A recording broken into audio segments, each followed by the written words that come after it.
বন্ধুরা, আজকে আমরা জানবো মহাবীর বিক্রম বজরংবলীর সঙ্গে বালির যুদ্ধের ঘটনা। হ্যাঁ বন্ধুরা, সেই বালি যেই বালি রাবণকে নিজের বগলে চেপে ধরে কত যোজন পর্যন্তই না ঘুরেছিল। হ্যাঁ বন্ধুরা, সেই বালি যার কাছে ব্রহ্মাদেবের দেওয়া এমন বরদান ছিল যার দ্বারা সে যে কোনো শত্রুর অর্ধেক বল নিজের মধ্যে টেনে নিতে পারত। বন্ধুরা, আজকে আমরা জানবো এই ঘটনাগুলো কি সত্যি না কোনো গুজব, আর আদেও কি বজরংবলীর সাথে বালির কোনো যুদ্ধ হয়েছিল না এটাও কোনো গুজব। বন্ধুরা, আপনাদের চ্যানেল রামজয় ওয়ানে আপনাদের স্বাগত। এরকমই ভিডিও দেখার জন্য এই রামজয় ওয়ান চ্যানেলটিকে সাবস্ক্রাইব করে রাখুন, আর ভিডিওটি ভালো লেগে থাকলে তাহলে ভিডিওটিকে একটি লাইক করে দেবেন।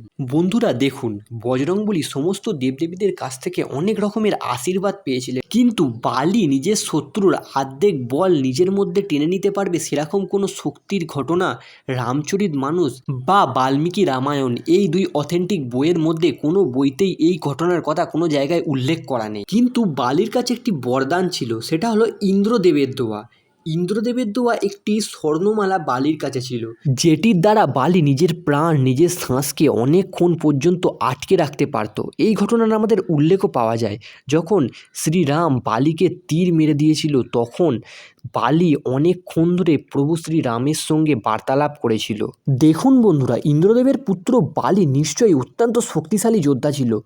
তিনি এক সময় রাবণকে নিজের কোঁকে টিপে ধরে অনেক যোজন পর্যন্ত ঘুরেছিলেন। আর একসময় বালির সাথে দুন্দুবি নামে এক শক্তিশালী অসুরের যুদ্ধ হয়।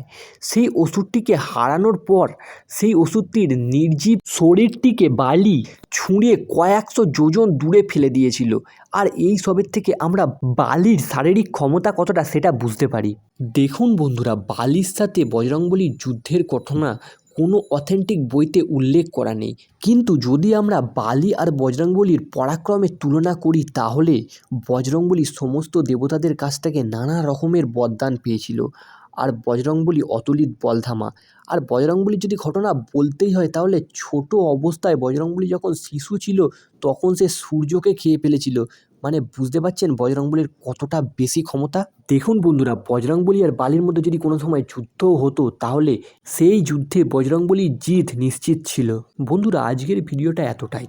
আমার ভিডিওটি ভালো লেগে থাকলে আর এরকমই ভিডিও দেখার জন্য চ্যানেলটিকে সাবস্ক্রাইব করে রাখুন, আর ভিডিওটি ভালো লেগে থাকলে ভিডিওটিতে একটি লাইক করে দিন। তাহলে চলুন বন্ধুরা, জয় শ্রীরাম।